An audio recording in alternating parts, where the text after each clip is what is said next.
At Abundance 360 this year, after I sat down and had a conversation with Palmer Luckey, I opened it up to the A360 membership. It was a vibrant conversation, to say the least. We had people just, on the tip of their seats. One of the things that Palmer mentioned to the audience was, don't follow your passion, follow your talent. Something I'm still trying to understand and think about whether I agree with. After this, I'd love to hear what you think of that.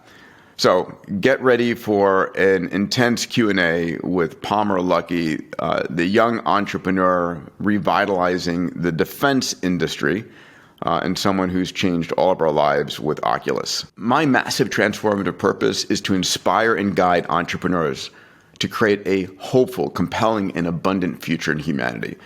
And that's what I'm doing with this podcast, to open up every relationship, every conversation I have with you, to inspire you, to support you in going big, in helping uplift humanity. If that's of interest to you, please subscribe to this podcast. Allow me to share with you the wisdom that I'm learning from the most incredible moonshot entrepreneurs on the planet. All right, let's jump in. First off, I love listening to you. I think you're just hysterical. You're like a brilliant young guy that has a shit ton of money doing cool stuff in the world, but it could be dangerous. I'm just like that. Yeah. So I think it was Winston Churchill. It was about war, where he said, "We sleep soundly in our beds because of rough men that stand ready in the night, willing to visit violence upon those that would do us harm." So this is a moral question about, I think we've been in the middle of a cyber war, a psychic war for the last 3 years, probably longer, but it really came to the surface. What is, I think you're a freedom fighter, I think, and I think it's people like you that could maybe perhaps save us from some of the very communist people many that run tech companies.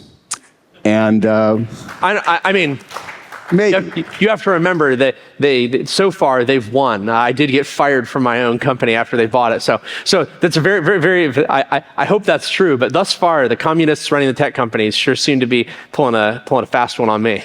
Yeah, well, I think you're doing something about it. So if you could wave a magic wand and have something happen, what are you hoping to do with everything that you're doing right now? It's a defense company. But behind that, I think, violence is never an option unless it's the only option, right? So what are you hoping to see happen? What would you like to see? I mentioned earlier this idea that there's no moral high ground in leaving problems as important as defense, which is violence, to less competent people.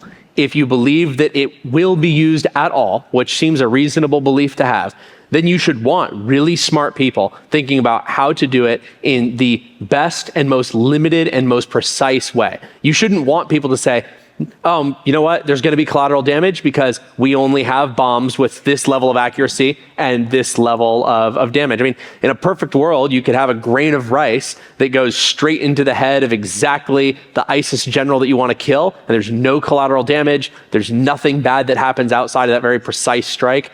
And that's also going to limit the potential for human rights abuses and for mistakes, and it becomes much more accountable. Basically, if you can get violence to the point where it's so precise that it is only enacted upon those that you intend it to, it's very easy to today for someone to say, oh, well, that was just collateral damage based on the limitations of the technology. In the future, you'd say you are accountable for every single person that you kill, and you have to be able to answer for why they are dead and why you killed them. I think that makes it easier for our democratic processes to regulate this.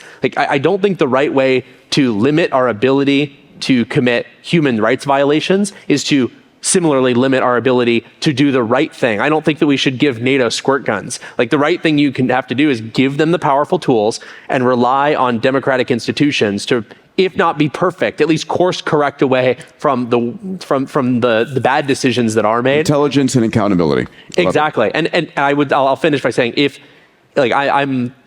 I'm more afraid of evil people with pretty good technology than good people with really good technology. If our democratic institutions fall apart, they are going to do a lot of harm, whether their technology is great or bad. It'll just be different kinds of harm.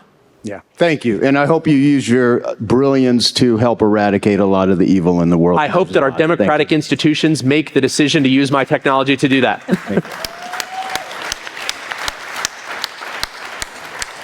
Hey, Jag, good to see you. Hello? Yeah, we go. Hey. Hi, Jag. Good to have you here. Atlas Society. So, Palmer, you mentioned what happened to you at Facebook, where you were essentially ousted for not conforming to the dominant political culture. Looking back, there have been some developments. Brian Armstrong, Coinbase, saying we're going to be a mission-focused company. If you don't like it, we'll pay you a very generous severance package. What Elon Musk has done at Twitter, exposing some of what happened there. So have things gotten any better? Yeah, I think that things are getting better for two reasons. Some are in specific companies like mine, where the common mission is what unites people and what brought people in, and it's not partisan. So, like, for example, I'm the founder and the CTO of Anduril. Our CEO, Brian Schimpf, is a Democrat, and he does fundraisers for Democrats, and I do fundraisers for Republicans. But guess what? We get along perfectly fine because there's so much we have in common on national security. And we tell our employees, that's what we're here to do. That's what we're here to work on. And we can disagree and argue within the realm of what our mission is. But if it's not relevant to our mission, you got to do that on your own time, because we cannot afford to be a partisan company when you have to work with the entire country, from administration to administration, from Congress to Congress.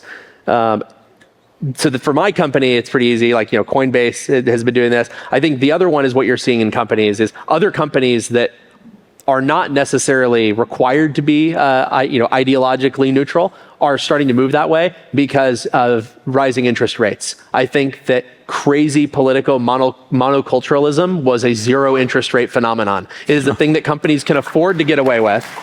They can afford to get away with it when money is cheap and growth is for everybody. And you can basically just do lots of dumb things and still succeed. And I think as companies are having to realize, no, we do need to compete for talent. We do need to actually compete in the marketplace. We need to make money. They realize they can't afford to have these these crazy witch hunts going on regularly in their own rank. So I'm actually optimistic that this was kind of like a Sodom situation where it was it happened because things got out of control because it was so easy for your business to succeed even as you were bad. So I'm hoping for a return to sanity. That's all. Nice. Great question, Jag. Thank you. Harsha. Hi, this is for you. So you mentioned about those robots that you need to control remotely. So I was working at Microsoft Robotics building a lot of humanoid robots. And then my team went and started doing HoloLens. And I went and built HoloSuit exactly for controlling. It's a full body thing. And I couldn't get into Lockheed and all. They kind of really, as you said, this US system was not there. So now already Indian Army and Indian Space is using it. So please come and visit us here. And I would love to talk to you. And I mean, exactly the same kind of problems that startups are having. I started it here. I had to go to India to get the vision done. Now I've come back to Silicon Valley exactly because of your thing. So please visit us and we can... That's awesome. My dance ticket's pretty full, but send me an email. And if anyone else does, it's just palmer@anduril.com. So my name at my website, I'm pretty easy to reach. But I mean, the reason you couldn't get into Lockheed, they're a cost plus contractor. They make money by making things that they can charge percentage of profit on top of. They are not incentivized to reuse existing technologies unless they are forced to by the government requirements. And so if they were going to do what you were doing, they're not going to want to license it from you as an existing technology. They're going to want to convince the government, oh, you need this, and you're going to need to pay us for a 15-year research program where you're going to pay us to design this from scratch and not look at anything that's been done out there. By the way, once they've tasted that, they're never going back. No, and the funny thing is, it's a self-reinforcing negative loop where yes, you can make a lot of money doing that way, but only with tiny margins. And so their business is always terrible. Like Lockheed is only worth about $100 billion on $67 billion in revenue. Isn't that nuts? They're worth a 1.5x multiple of their revenue. And it's because they basically make tons of money, but their margins are so low that they're not actually that good of a business. So let's go to Mike on mic number 2. Sorry if anyone's from Lockheed. Charles, you're up next on Zoom. Where are you and what's your question? Palmer, thank you for what you're doing for our country. I had a question about to get your opinion as to the relative strength of the United States on the global stage, especially, we've read about the hypersonic missiles that Russia and China have, and we evidently were falling behind that technology. But we also listened yesterday to the fact that, in 5 years, whoever is winning the AI race may actually win it for the next century. And so I'm just wondering, in your involvement in the defense industry, if you have any thoughts on where we stand competitively. Thank you. We're in a pretty good position right now. The biggest problem that we have is that China has really pulled themselves up by their bootstraps over the last couple decades, enabled, unfortunately, by a lot of very bad U.S. foreign policy decisions. There's this kind of myth that is unique to America, and I think it's based on our media, our comic books, our movies, our video games, our stories, about things that are going bad, and then at the last second, the brilliant guy has the twist of the mind that saves everything with just the exact right idea. I think we're actually past that point with China. That's not how reality works. In the real world, you can make bad decisions that cannot be undone without decades of work. So I'm talking about like bringing back advanced manufacturing to the United States. It's not about bringing back a few machines. It's about training an entire lost generation of manufacturing process engineers, fabrication engineers, people who didn't get into those degrees because there's no opportunity for them in this country, even as China has hugely concentrated their resources there. So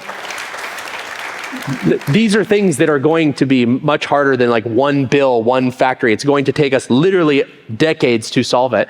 And so we need to figure out how we're going to get through the next few decades. I think right now we're in a pretty strong military position, but China also gets a lot more for each dollar they spend.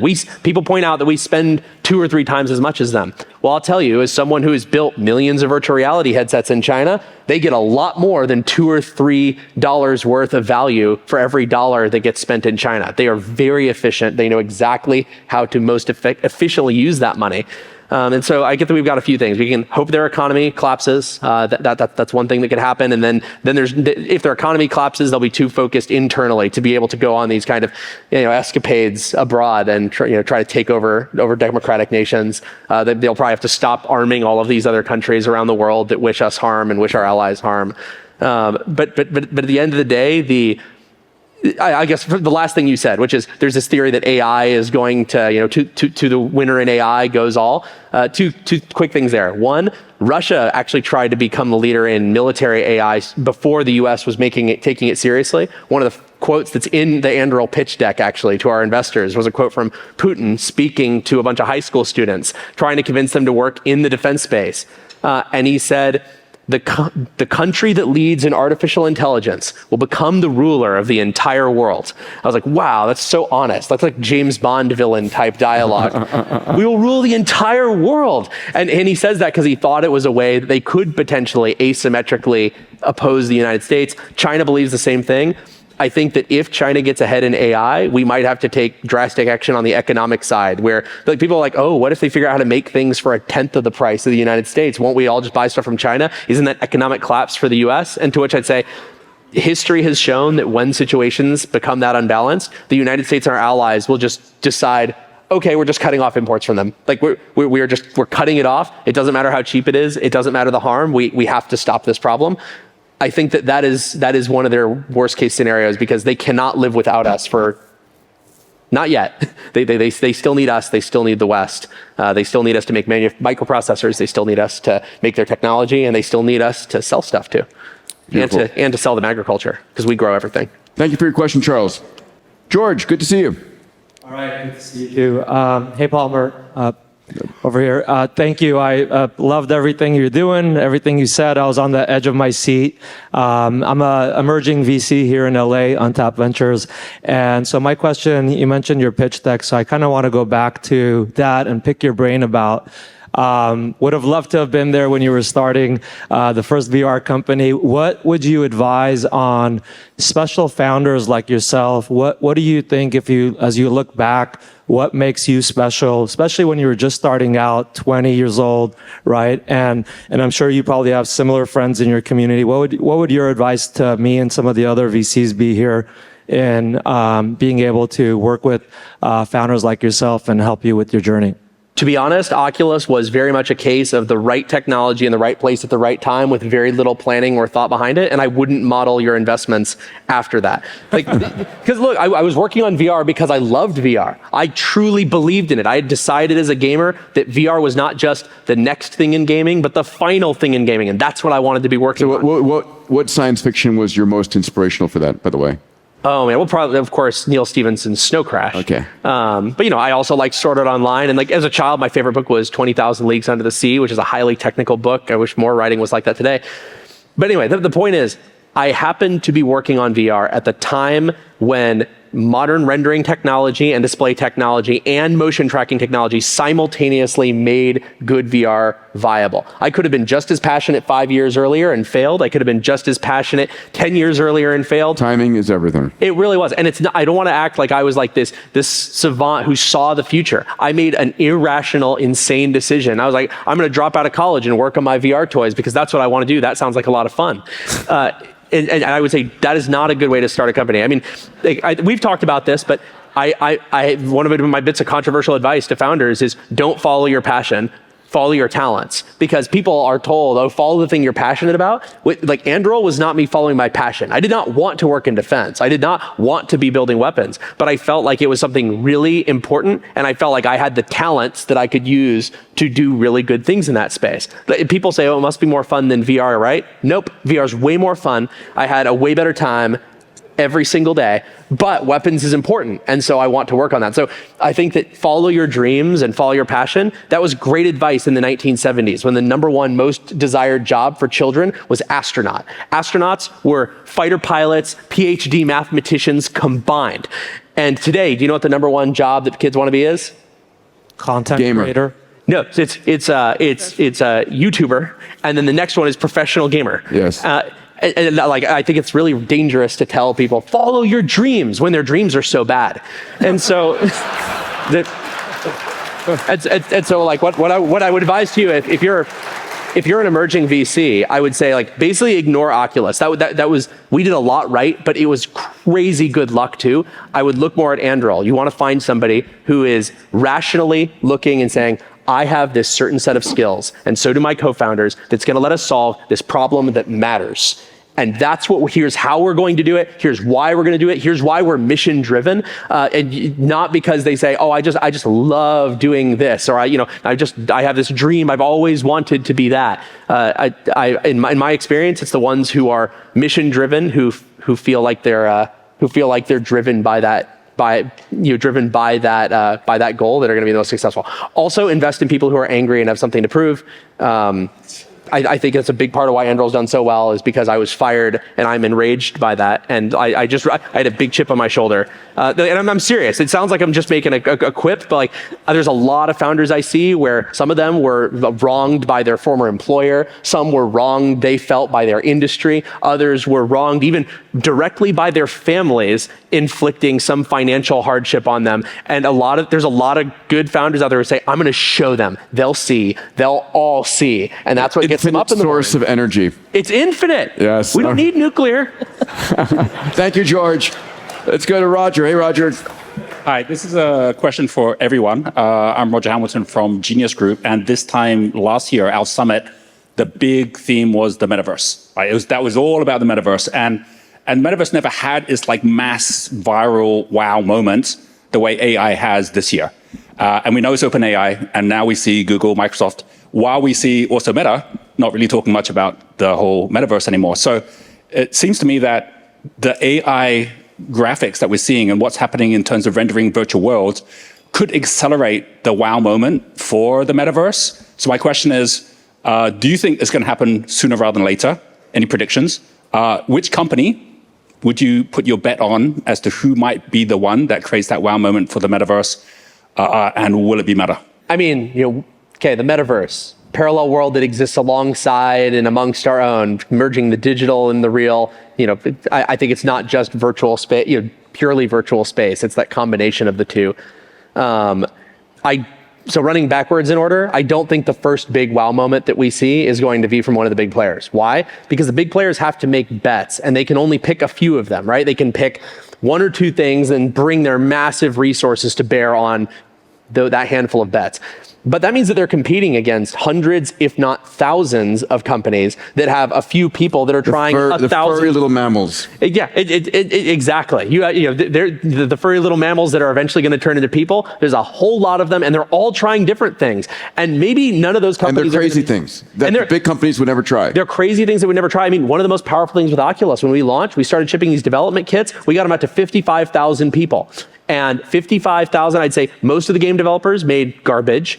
Maybe a couple hundred made things that were okay, but there were a few dozen that really opened your mind. You saw and said, oh my God, this is the future of gaming. This is the future of computing. I get it even on this primitive hardware. And I think it was because we had so many people working that inevitably one of them would find that magical thing. I don't think it's going to be a big company. It's going to be one of these many small companies. Roger, why did Google Video fail and Larry spend $1.65 billion to buy YouTube? Yeah, exactly. Why? It's exactly Why did they fail? Why Oculus got bought as well, right? Because the whole mindset of having a bigger company. But there's one reason why they failed. What was that? The lawyers. You can't allow that video to go up on Google Video. But this is true even today. So you have things like Horizon Worlds, which is Facebook's Metaverse platform. And like it's one of the reasons it's bad is the lawyers. You know what the best Metaverse platform is right now? It's VR chat. Why? Because there's no copyright enforcement and mass copyright infringement. And anyone can make anything with no lawyers involved because there's not enough money to be even worth suing the people running the company. That's the world that has the most active users, the most worlds, the most creativity. And the last question, we're going to go to Josh on Zoom. Josh? Yes, hello everyone. Zooming in from Denver. It's a fascinating chat and absolutely love the obvious passion in the group here. It's a great reminder for us all to dream bigger. And specifically as entrepreneurs with these high tech and very detailed concepts, how do we tie them into our simple daily routines or day-to-day living from a simple basis? I mean, I often like to look at problems from the perspective of how I would solve them if my technology had, it wasn't my technology. I see a lot of problems getting solved where people are trying to find every use case for every shiny new thing. And they're like, oh, we're going to do VR education. So, well, is it actually better than anything? Or is this just iPads for education again? Or it's like, oh, we got to buy iPads for every kid, and that's going to turn every kid in the country into a super genius. No, that's not true. The people are doing it because it was shiny, not because it was the best solution. And like, look, I'm a big believer in, for example, the metaverse broadly. My email signature for 10 years was see you in the metaverse. So you can't accuse me of being a trend jumper. I was crazy my whole career. But nonetheless, there's so many new companies that are like, oh, the metaverse solves this problem, that problem. I have to look at them and say, does it really? Or would this be better solved with like a pen and paper? Like, well, you're trying to keep track of the things that are going on in your day. So you put on the VR headset and you're visualizing all of the different places. I'm like, God, you literally just need this. That would be better. And also phones. Like, phones are actually better than AR and VR for some things. And so like when I'm trying to integrate, this thinking of my daily life, I'm trying to make sure I don't fall into the trap of using tech for the sake of using tech in my everyday life or trying to solve a problem that doesn't need it, that doesn't solve it. It's hard for me because I'm a gearhead. I'm a techno head. I love the technology. But we had a rule of no unintentional gimmicks. Yes. It's going to be a gimmick, make it intentional and lean into it. But otherwise, and don't play yourself. You can tell everyone else, right. This is incredible. As long as at the end of the day you say, this is so dumb. All right, guys, let's give it up for Stacy, for Mike, and for Palmer.